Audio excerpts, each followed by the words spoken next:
23 June এটাকে কেন্দ্র করে গত কয়েকদিন থেকে এক ধরনের উত্তেজনা বিরাজ করছিল, যদিও 23শে জুনে এসে সেই উত্তেজনা অনেকটা প্রশমিত হয়েছে।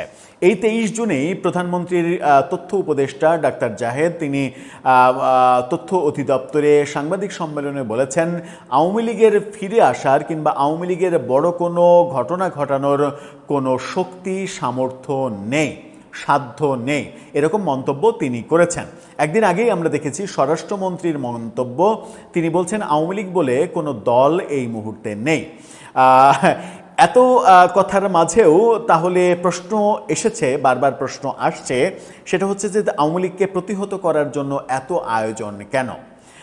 ডাক্তার জাহেদ বলছেন যে আওয়ামী লীগের নিষেধাজ্ঞা এটা অটুট থাকবে কিনা, আওয়ামী লীগের ব্যাপারে কি সিদ্ধান্ত হবে সেটা সরকারের সিদ্ধান্ত হবে নাকি আদালতের সিদ্ধান্ত হবে, আওয়ামী লীগের লোকজন তাদের পরিণতি কী হবে, আগামী যে স্থানীয় সরকার নির্বাচন সেখানে আওয়ামী লীগের নেতারা অংশগ্রহণ করতে পারবে কিনা, এরকম নানা বিষয়ে 23শে জুনের মতো এত গুরুত্বপূর্ণ একটা দিনে, মানে প্রেক্ষাপট অনুযায়ী গুরুত্বপূর্ণ, সেই দিনে এসে তিনি সংবাদ সম্মেলন করে কথাগুলো বললেন। ডাক্তার জাহেদ একটু বেশি রাজনৈতিক ব্যাপারে বোধহয় সম্পৃক্ত হয়ে যাচ্ছেন একজন অরাজনৈতিক ব্যক্তি হিসেবে। সরকারের তথ্য মানে প্রধানমন্ত্রীর তথ্য উপদেষ্টা, প্রধানমন্ত্রীর তথ্য উপদেষ্টার কি সরকারের মুখপাত্র হওয়ার কথা? আমার মনে হয় যে হওয়ার কথা নয়, সরকারের মুখপাত্র হওয়ার কথা তথ্যমন্ত্রীর।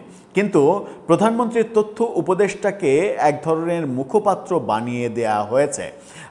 ডাক্তার জাহিদের মতো অরাজনৈতিক ব্যক্তি প্রতিনিয়ত যখন রাজনীতি নিয়ে এক ধরনের কথা বলছেন এবং এন্টি আওয়ামী লীগ সেন্টিমেন্টটা তার ভেতরে যেহেতু প্রচুর প্রবল আকারে রয়েছে, সেই কারণে তাকে সরকার হয়তো কাজেও লাগাচ্ছে।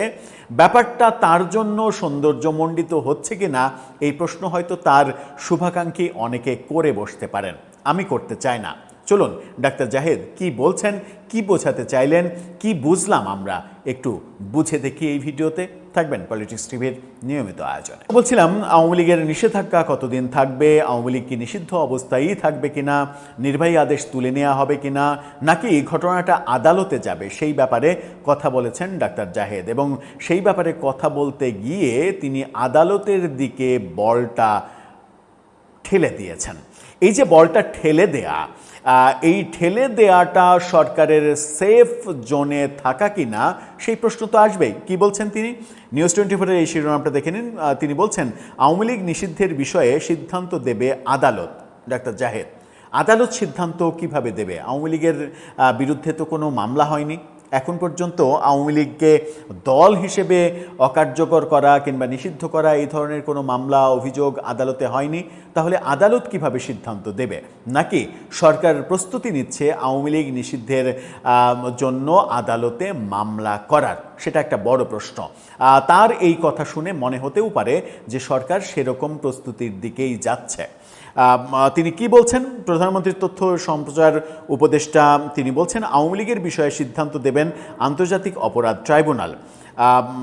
তিনি বলছেন যে আওয়ামী লীগ একটা নিষিদ্ধ ঘোষিত দল, নিষিদ্ধ ঘোষিত কথাটা আসলে ঠিক না।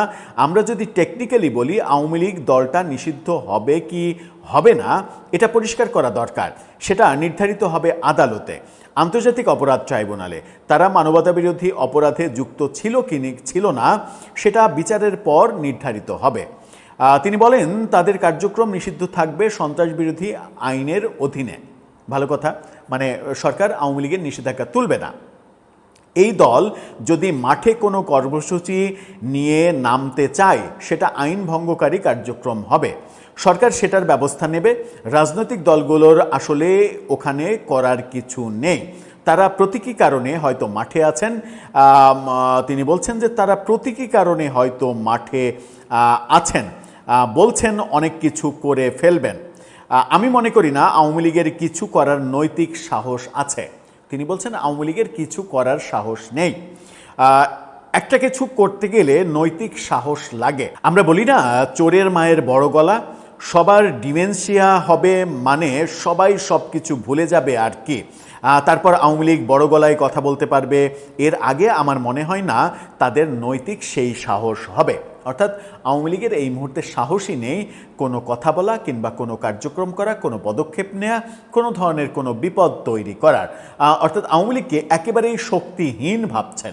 আওয়ামী লীগকে যখন শক্তিহীন ভাবছেন কিংবা স্বরাষ্ট্রমন্ত্রী যখন বলছেন আওয়ামী লীগ বলে কোনো দল এক্সিস্টই করে না, ঠিক সেই সময় আমরা দেখছি আওয়ামী লীগকে ঠেকাতে সেনাবাহিনীকে নামাতে হচ্ছে একটা গণতান্ত্রিক সরকার, নির্বাচিত সরকারকে।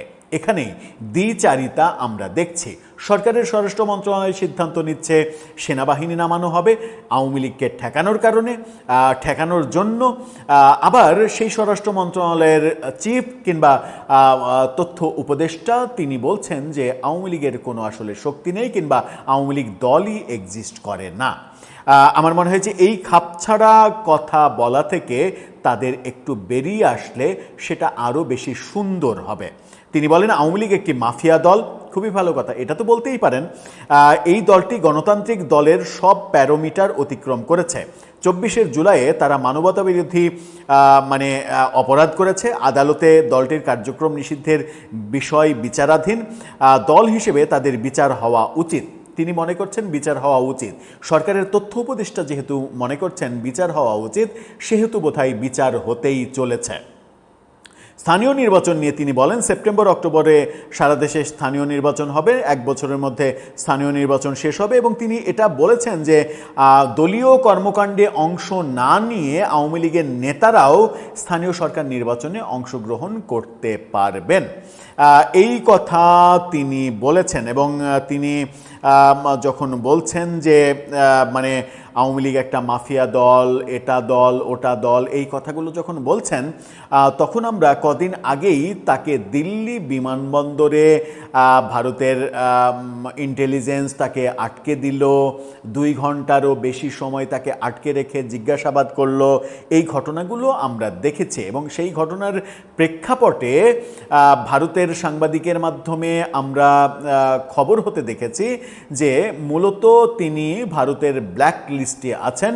তার ইউটিউব কন্টেন্ট এবং বিভিন্ন টক শোয়ে বক্তব্যের কারণে সেই বক্তব্যটা হচ্ছে ভারত বিরোধী বক্তব্য, যেখানে একটা ভিডিও সামাজিক যোগাযোগ মাধ্যমে ছড়িয়ে পড়েছে যেখানে তিনি বলছেন যে ভারত আসলে একটা ছ্যাঁচড়া দেশ, ছ্যাঁচড়া বলাই ভালো, এটা আসলে একটা ছ্যাঁচড়া দেশ।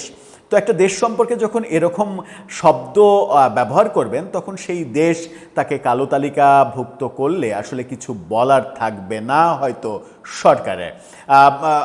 ডাক্তার জাহেদ মাঝে মাঝে এরকম কিছু শব্দ ব্যবহার করেন যে শব্দটা হয়তো একটু বেশি অতিরিক্ত হয়ে যায়।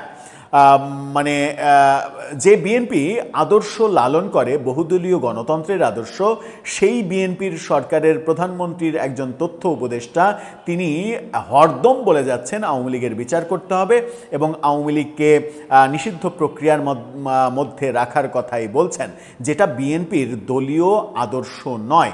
বিএনপির দলীয় আদর্শের সঙ্গে সাংঘর্ষিক অবস্থানে থাকেন এমন একজন ব্যক্তিকে বাইরে থেকে হায়ার করে এনে যখন সরকারের কর্মকাণ্ডে ঢোকানো হয় এবং তাকে সরকারের স্পোকম্যান বানানো হয়, তখন কিন্তু সেটা বিএনপির জন্য হিতে বিপরীত হতে পারে, সেটা বিএনপির জন্য অনেক বেশি বিব্রতকর হতে পারে। কারণ এই ছ্যাঁচড়া দেশ, ভারত আসলে একটা ছ্যাঁচড়া দেশ। এই যে বক্তব্যগুলো, এই বক্তব্যগুলোর জন্য কিন্তু বিএনপি সরকারের অনেকখানি সম্মানহানি হয়েছে যখন ভারত তাদের দেশে প্রবেশের আগে আটকে দিয়েছিল বিমানবন্দরে। দর্শক, আপনার কি মনে হয় শব্দ চয়নের ক্ষেত্রে সরকারে যারা আছেন তাদের আরও বেশি সাবধানী, কৌশলী হওয়া উচিত, নাকি যেভাবে চলছে র্যান্ডম সেভাবেই চলুক? আপনার মতামত জানিয়ে লিখতে পারেন।